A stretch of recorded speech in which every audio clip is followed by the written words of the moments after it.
Hey, John, welcome to the show. Shannon, I'm delighted to be with you. Thank you so much for having me. Thank you for coming on. Would you Yeah, mind just introducing yourself real quick to those listening and let them know who you are? absolutely. I'm John Ray. I'm in the Atlanta area. I work with mostly solo and small professional services firms. That's kind of my lane. Those folks that price their expertise. And because they price their expertise, they have mindsets that sometimes get in the way of effectively uh, understanding their value and therefore pricing that value. Mm, I'm one of those people. Aren't we all? 100%. Aren't we We all? all are. I think this is something I'm really looking forward to this conversation because as we were chatting before and kind of teeing up our topics and themes for the episode, um, I'm going to definitely not feel attacked, but I will feel very seen in a lot of what you're saying because I know I am fully guilty of a lot of the things that you help combat with your clients and through your book. So the first thing I want to do is just ask you, John, how did you become so passionate about helping people find and kind of discover their own value? Because I was one of those people that needed the help, right? I've got all the T-shirts, and that's what I tell clients today: is don't feel bad. I've been through what you've been through, and experienced the same issues and a lot of the same mindsets. And but the problem is that we don't have resources as business owners to help us with this. We have all the resources in the world when it comes to, as you know, how to do a podcast, how to market your services, all sorts of different resources we have on tactics like that, but not a lot about pricing and how to understand your value. And so that's how I got passionate about it. And of course, I saw this problem in with my clients too, and that's what led to ultimately writing a book about it. Yeah. And a lot of us, I mean, speaking from the perspective of accountants, which is very similar to a lot of professional services, we have a lot of trouble with, well, I'm making a profit, so that's good. And pricing profitably is just one dimension of it. But I think that we always tend to price based on our effort and price based on how long it takes us or price based on the perceived energy expenditure we're having just to make it feel more aligned and more balanced. But that doesn't actually factor in value, right? Correct. That's an input, right? The hour, if you're billing by the hour, that's an input that has nothing to do with the value that the client realizes and internalizes. So uh, it doesn't really make any sense. It's kind of like pricing a uh, let's say I just got a new deck built on my house. It's like pricing that deck based on the lumber. I mean, that's that has nothing to do with the value that I'm now realizing from that deck, setting out on it, right? Mm-hmm. And so I think that's um, I think the other issue for particularly for accountants, you know this quite well, is the way technology is changing the input. Technology is changing the input dramatically, and so if you're pricing by that input, by that time and effort, then the amount of your effort that goes into a particular client to generate the same financials, the same analysis is going down, yet the value is probably going up depending on the tools, right? I mean, because the Yeah. tools are more robust than ever. Yeah, So if quality, you're, faster, speed. People pay for speed. I mean, you want like Mhm, expedited shipping on Amazon, you want stuff done faster for you, you pay more because you're mhm. buying the time back. And it's so contradictory. I'm just realizing this that if you're billing by the hour and it's taking you less time, I go, "Great, then charge twice as much because you're going to get it done in half the time." Right? Right. In theory. Yeah. Yeah. Yeah. It, the, the client doesn't really know what time it takes you to do anything. I mean, they don't understand what it takes to do financials or do a tax return or do the analysis of the business that you may be doing. They don't know. All they're interested in is the value they receive out of that work. Mhm. Yeah, yeah, it's their experience with it, right? Yeah, that's right. What are some of the indicators for you that there might be a mindset gap on this? Like, is it that guilt of charging too much or the underpricing? How can someone kind of identify for themselves maybe that they have kind of a gap between how they perceive their own value and how their clients perceive it?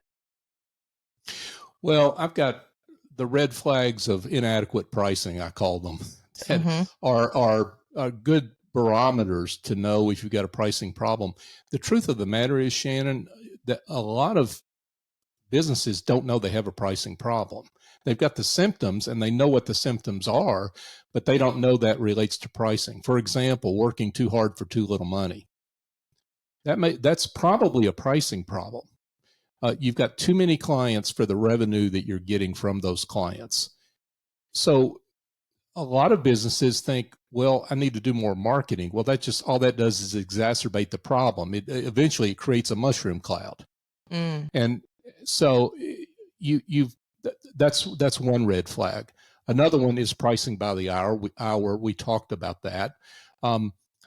Another one is when you are, all your marketing is about you and what you do, as opposed to the value that you deliver, then you may be attracting clients that are more price sensitive because all they see is what you do, and they don't, that you haven't had any sort of value conversations as to the value of the transformation that you deliver for them. Those are a few examples. Yeah, and I think that I love that you hit on that your marketing is all about what you do. And I think a lot of us are quote unquote guilty of that because Mm. we've been taught to share a lot of that and explain and educate. And I think that that can go into the direction of diminishing returns when it's a lot about what you're doing or the work that you're putting in and the stuff that you can do for the client, from your perspective. What is the alternative of that that you're like, that you would use to overcome that so and so red flag? Well, let's start by having conversations about what the client needs, whether I'm the person to help you or not. I may not be, because the truth of the matter is we need to talk about your problems, and those are symptoms of who knows what kind of disease that needs to be uh, attacked, right? And I may not be the right doctor for you. And I think if you start that way, that, hey, let's just have a conversation and talk. I may not be the right fit, but if I am, I'll find somebody that is. That's disarming, and frankly, that's, I think, where a lot of accountants, I think their heads really are anyway, right? Mm-hmm. I mean, you know this because you know so many different accountants. A lot of accountants, they don't want to come across real salesy, and you know what? You don't have to. You can turn that introvert tendency to your advantage and just have a conversation. But Yeah. there are no sales tricks you have to understand. And when you do that, and be curious, just be curious and keep Mm-hmm. asking questions, it opens clients up, and in ways that they're often not used to speaking, because other providers don't talk to them that way. Exactly. And this applies beyond, I mean, I'm an accountant, so I can relate to this, right, from my personal context. But those listening, I mean, we're talking about people who run handyman businesses. We're talking people who run other type of professional services firms, marketers, even Mm-hmm. doctors, dentists, even, anybody who, frankly, anybody who runs a service-based business where the product isn't, a physical product where you can actually commoditize it or you can actually see market comparables and do cost analysis and all that stuff. When you're articulating your value in the form of your energy, your time is so much more abstract to most people when they start their businesses, to go like, they kind of pick an arbitrary price out of left field and they go, that's just my price. Or they find the closest thing to what they're doing and they anchor their price to competition, to like who's similar Yes. to me, whatever they're charging, I'll charge. And that can work for the time being because you need a plot point. I feel like you have to throw, play pin the tail on the donkey a little bit when you start and just like find a spot to go based on. And then slowly but surely, you'll pull the blindfold off and figure out what makes sense for you. What types of Mm-hmm. tips do you have for those who are maybe new to their business, really developing their pricing model for the first time, and they really want to stop winging it when it comes to their pricing? Talk to clients and understand their needs, and really drill down on that, and have go to clients that are perfectly happy with their current provider, and just say, hey, do me a favor and give me some advice. People love being asked for advice, And so go ask for advice and say, I'm not trying to sell you anything. I'm not going to sell you anything. I just want to know what it is, how this relationship that you have works, what your needs are, what's not being met, how you would change it, and how I can use those answers to help me as I develop my business. And And most business owners don't take the time to do that. no, and you Uh, know what's crazy? Well, not crazy, but it's far-fetched for me to think of is if I went to one of my mentors or one of my quote unquote competitors and I said, well, first of all, this sounds suspicious. So you have to be really clear that there's trust here. If I said, can I talk to one of right. your clients? You know, if I can, Mm, like you charge, let's say you charge $10,000 a month for your service and your client is so happy. Can I talk to them? Can I go talk to them and right. find out what did they buy? What got them to say Right. yes? What was the problem that you're solving for them in their own words? And you know what I just realized is like you should be able to ask that professional. Can you send me Mm-hmm. the testimonials or can you send me your your feedback? But we're not doing this enough. We're not collecting that information in our clients' words enough, in my opinion. No, we're not. And by the way, I didn't either. Okay. So, Yeah, but right. be a great idea So now. yeah, exactly. It's easy for me to counsel that right now, Right. but, you can do this at any time. I guess that's really the point. You can always do this at any time. And so when you meet someone in a networking event or something like that, that is your, uh, key client, um, ask to have a cup of coffee and get that advice. And hey, I'm not going to try to sell you. And hey, by the way, I may be able to, if you've got some needs that don't have anything to do with the service we're talking about, maybe I can help you with those. Maybe I can connect you with somebody as a way to show thanks for that time. And you position yourself during that advice asking time as a professional of value to that Mm. person. Yeah, and I think that one thing that comes up with a theme with you a lot in your content is that your clients tend to value you more than you value yourself. And I want to know, in your own words, like let's unpack what that really means, how you've seen that show up, and how people can combat that condition for themselves. So as you identified, we're taught to uh, put ourselves forward, our experience forward, our certifications, and what we do. And the truth of the matter is the client does not necessarily care about that. That doesn't mean they don't care about us. They don't really care about that immediately. They assume all those things are in place. What they care about is the value that they receive and what they can do with that value, how they can change their business, or how the things that they can do because of your work. There's two pieces to value. There's the tangible value. There's cutting expenses, raising revenue, those things that are highly quantifiable and near term in a lot of cases. Then there's intangible value, and that intangible value are things like, hey, because of your work, Shannon, my company's going to be a lot bigger, and that feeds my ego. that is an intangible value that a lot of business owners have. They want to get to a certain level of revenue, not just for their exit planning purposes, but for their ego to feel good.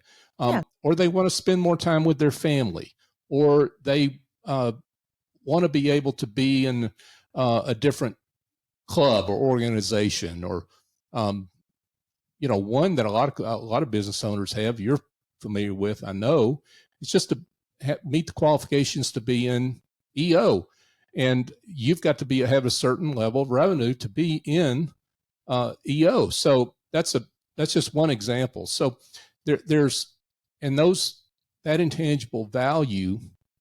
Once you start talking about that, that's what's under the surface, and what the client will start communicating to you is that what that means to them. And what you begin to realize is, hey, there's more value here than just what I came to the party with.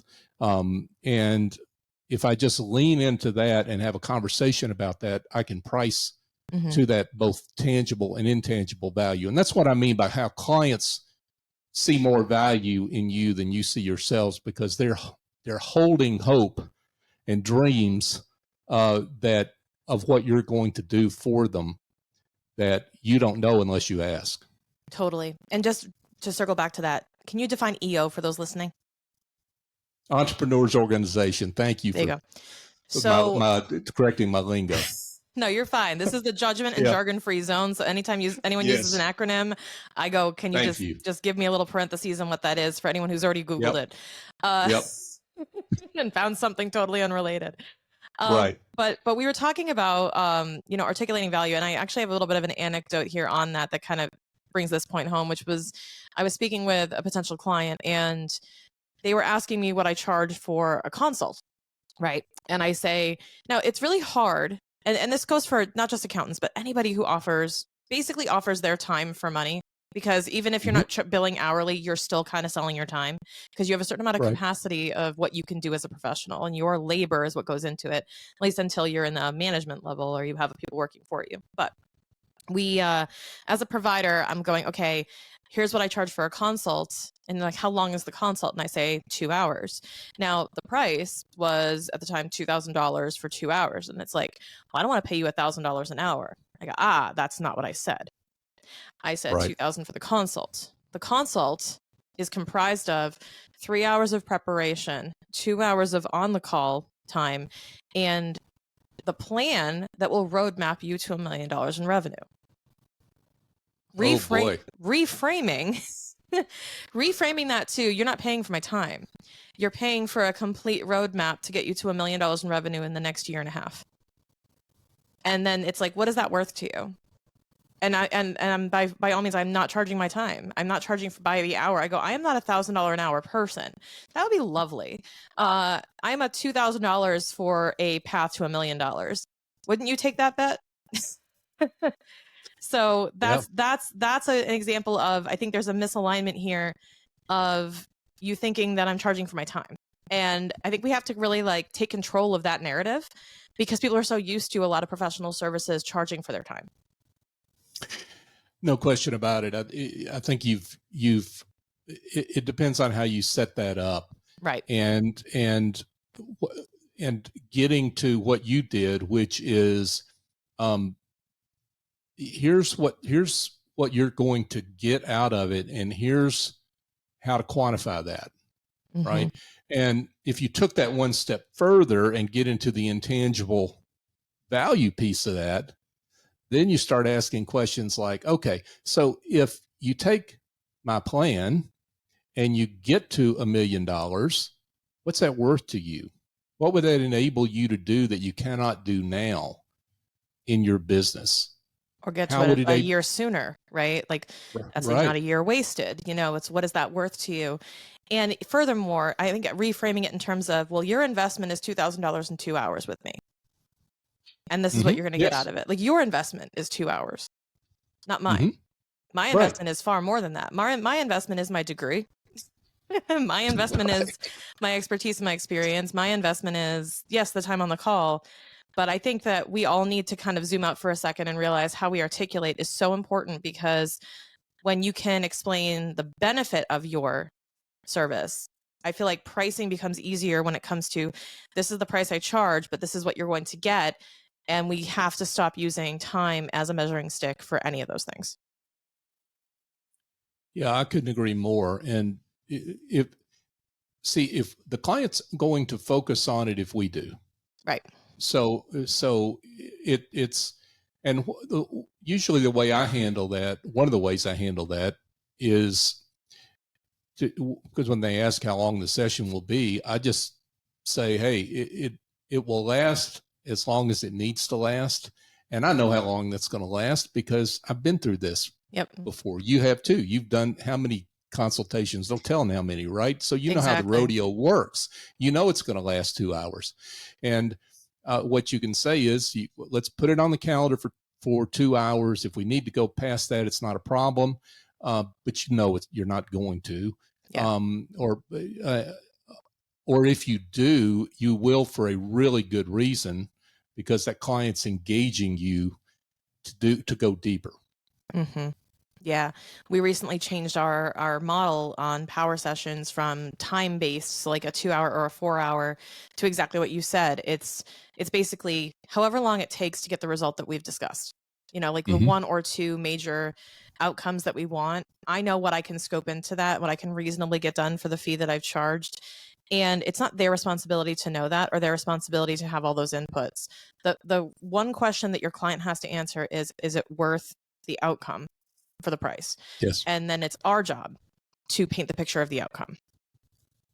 Correct. And to ask the questions that get that. Right. And I think that what I'd counsel is that the your impatience, my impatience, is what stands, but in other words, to get to a sale or to get to the consultation or whatever our promised land is, our impatience to get to that point is what stands in the way of better understanding of value, particularly intangible value, and the ability to effectively price that value.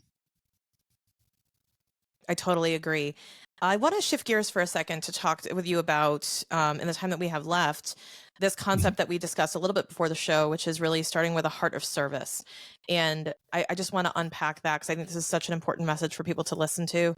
Whenever I hear anyone say that they're stuck, or they're not sure what to charge, or they're not sure what to do, or how to price, or even if their offer is aligned to their market, I mean, my advice is always go out and go do it for somebody and just put the reps Right. in.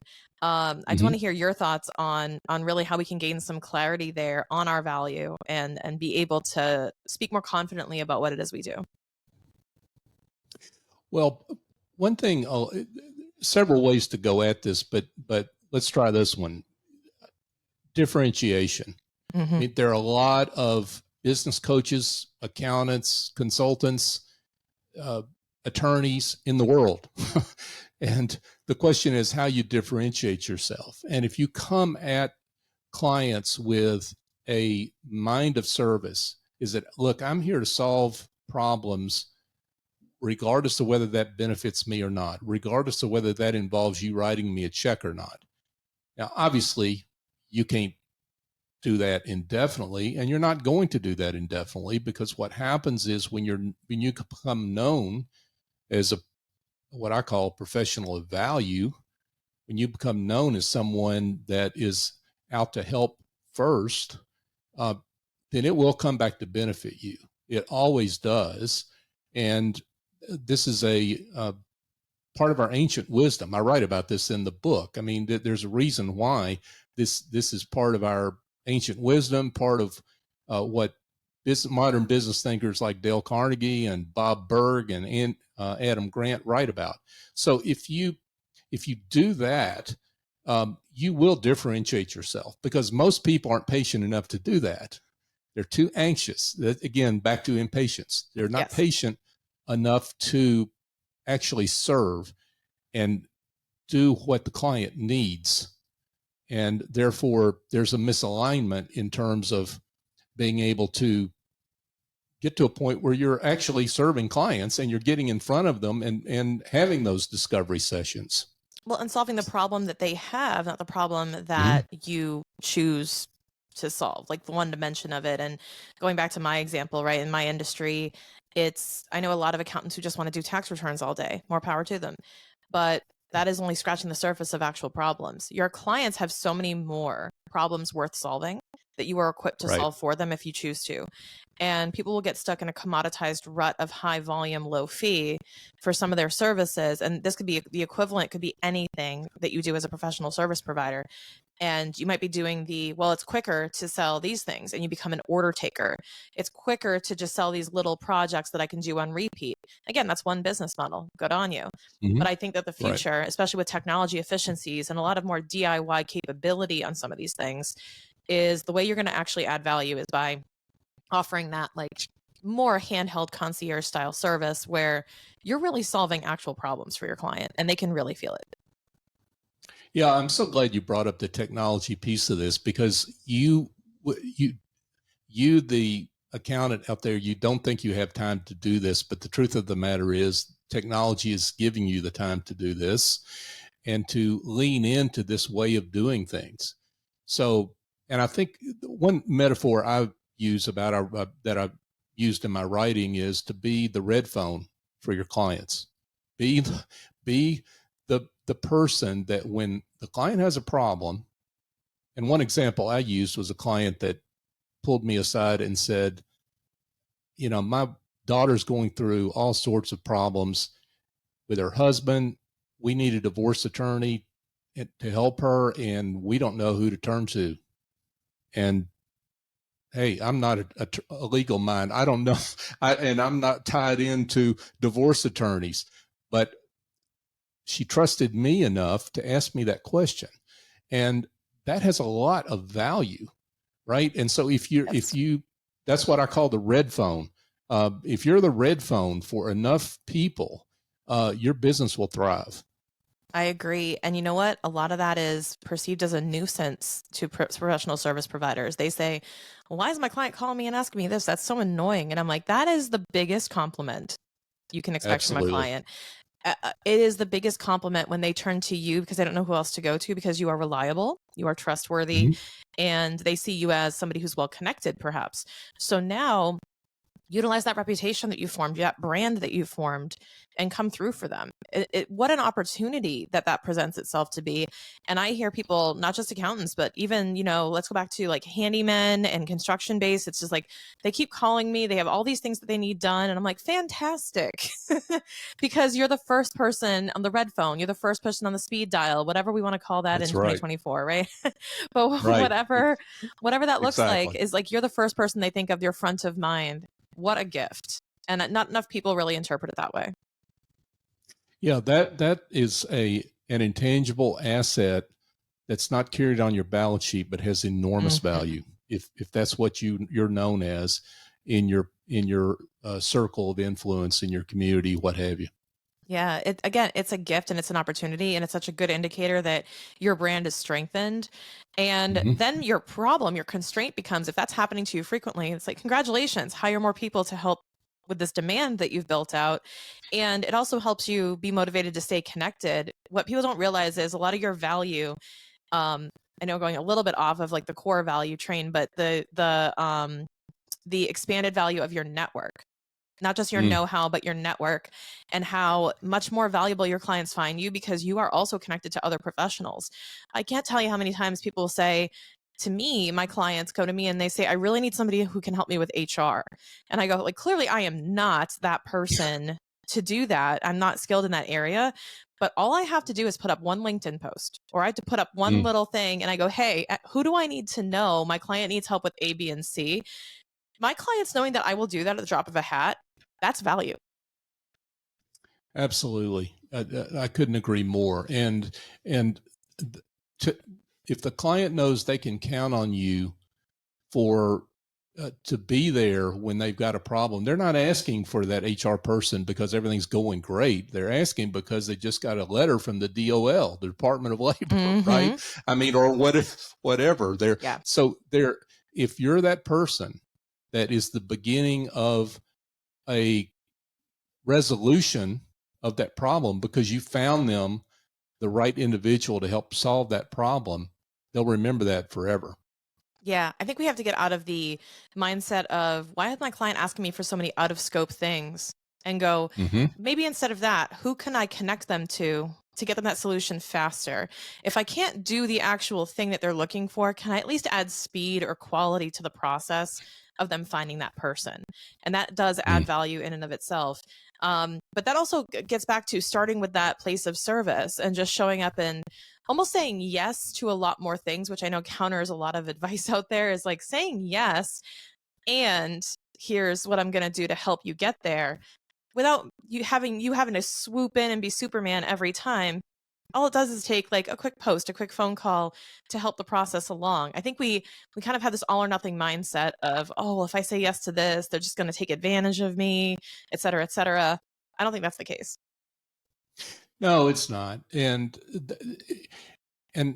one of the things I talk about in the book is, and the book is called the generosity mindset. And I've had people say to me, does that mean you have to give everything away? No, it doesn't mean you have to give everything away. As a matter of fact, one of the things that I talk about in the book is the mindset of helping, and how the mindset of helping, when you think you need to help everybody, um, actually puts you out of business. And you cannot serve if you're not in business. This is like basic, right? Right. So we want to be able to serve and be in business. And so self-care is really important, and drawing boundaries is really important. And so this is an essential part of service is self-care, and being attuned to where we need to draw lines. I totally agree. And Mm-hmm. it's about, I think that people get the advice, the advice contradicts sometimes in people's minds, saying, Right. be a Yes. giver, be generous, and then they give away everything for free, or Mm-hmm. they just feel like this heart of service, heart of passion towards serving their clients and finding solutions, but then they don't price appropriately. So we just kind of pulled like a whole 180 on this and said, okay, make sure you're pricing for your value, you're pricing high, you're pricing for your value, also be very generous. I think those things can exist in harmony. But I know a lot of people who think this is contradictory. They're saying, wait, you guys just said in the last episode that I need to be charging more, essentially, or that I need to be basing it off of value that they're getting. Now I feel like, wait a minute, but I'm supposed to also be giving? How do these things coexist in a healthy way? Well, I'm so glad you asked that question, since we went off down this track, which is really important. Is you've got to get back to value, where clients see value, and having conversations about that. And uh, what ends up happening when you do that is you will find some clients that do not see value in what you're doing for them. And you've got to have the courage to have a conversation with yourself and then with them about that you may not be a good fit. So there's that. And you know what? You're doing them a favor by doing that. Mm-hmm. And the reason is because if you continue working with clients like that, you will resent them. And that resentment will boil over. I guarantee you. It's happened to me.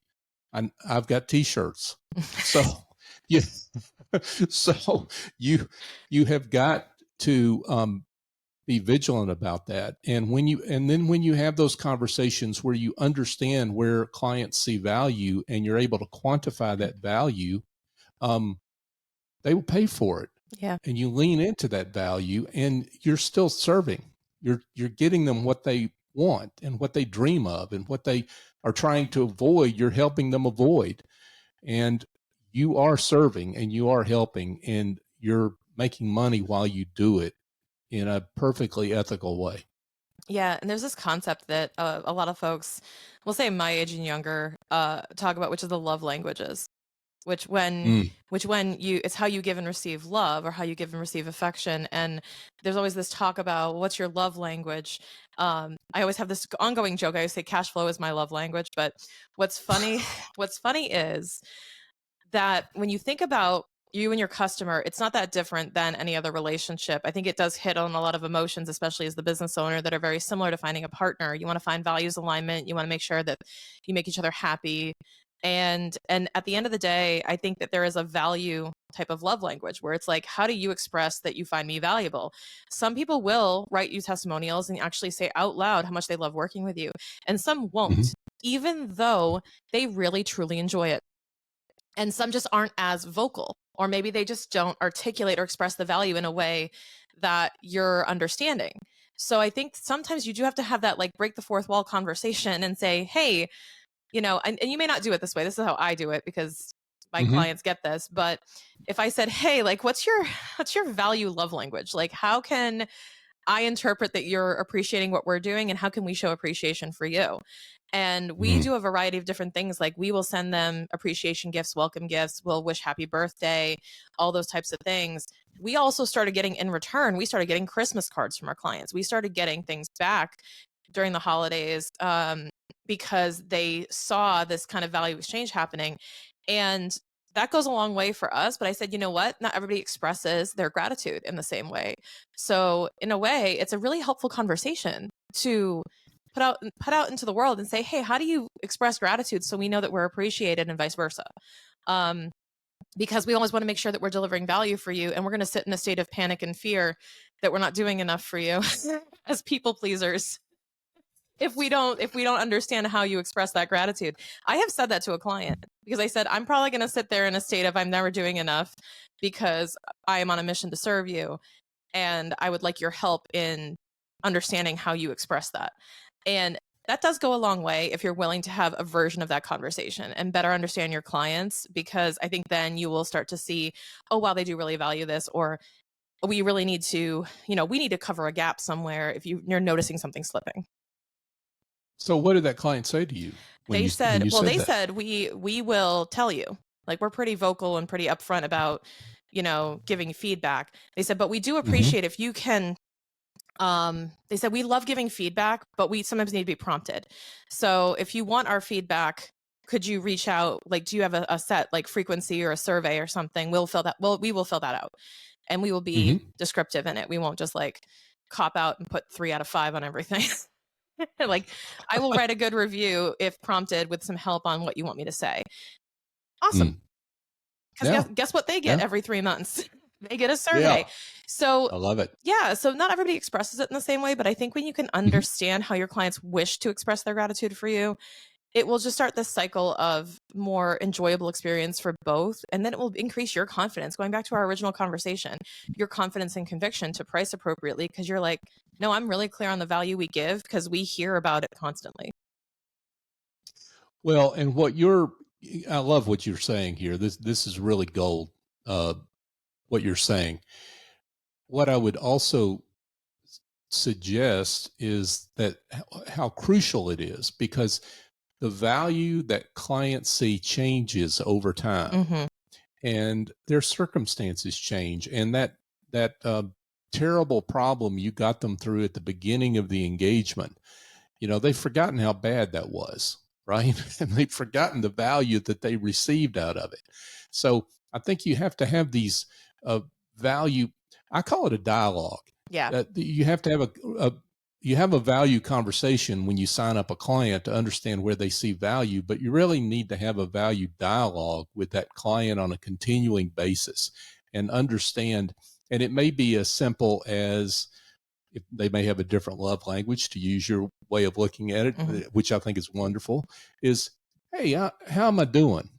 Right. I mean, just something informal. It doesn't necessarily have to be um, sending out a survey, or that may or may not, the email servers may not allow you to get to them.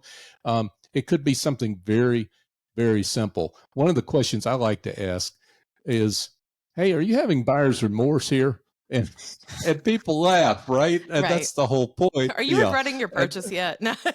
yeah, exactly. In a joking Exactly. way, obviously. Yeah. We ask like 2 Yeah. questions once a quarter so that it's easy to respond to. And we don't do a survey. We Mm-hmm. send an email that is just reply Mm. to this email with your answer, so that it is plain text. It is very much not automated, which is another Uh, thing too.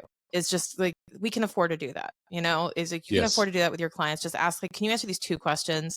And they're very, very specific questions. Like, what is the most valuable feature of our offer that you've experienced in the last quarter? That is huge, Mm. because we could be wasting time on stuff that isn't valuable to them, that we think is valuable because we understand the technicalities of stuff. Like, it's so fancy, and it's like, but it doesn't have utility for me. And Right. we have to merge Yeah. that. Yeah. Yeah, I'm glad you brought that up, because that gets back to the point that we made, I think, in the previous episode, Mm-hmm. is our our clients do not understand what we do. They don't understand how we do what we do. So they don't appreciate all the effort we go through with some of the involved processes or what have you that we have in our work. So that's why you have to keep asking the questions, Mm-hmm. and doing those check-ins. Yeah. I can't tell you how many times my ego kind of died when I made the fanciest spreadsheet ever and no one cared. Right. It sucks when you're like, you're so proud of Yeah. this work of freaking art. It's the accounting Hmm. Mona Lisa. And they're like, I don't know how to read this. And I'm like, I Yeah. like, but it's so beautiful, yeah, to me, Hmm. but I'm not the one I'm serving. And Yes. that's a hard hit to take, but it is a good reminder of who we're here to serve, not ourselves. And that's a really important part of it. John, as we wrap up this episode, I really want to thank you for your time and just give you the opportunity to share more about your book, The Generosity Mindset. Where can people grab a copy and how can they learn more from you? Absolutely. And again, thank you so much, Shannon. I've just really enjoyed our conversation and really appreciate you having me on. You can find details on the book at thegenerositymindset.com. You can learn where to buy the book, which is essentially everywhere. And also you can, if you want to go to johnray.co, you can learn more about me and connect with me. Amazing. Guys, those links will be in the show notes. Go grab a copy of The Generosity Mindset. In fact, if you would like to share on social media what you've learned from this episode, anything that you've taken away from it, and tag me at Shannon K. Weinstein on Instagram, then I might just send you a copy of The Generosity Mindset as a thank you. So please, please engage with us. Let us know what you're learning from the show. We always appreciate it. John, thank you so much for joining. Shannon, thank you so much again. It's been a pleasure.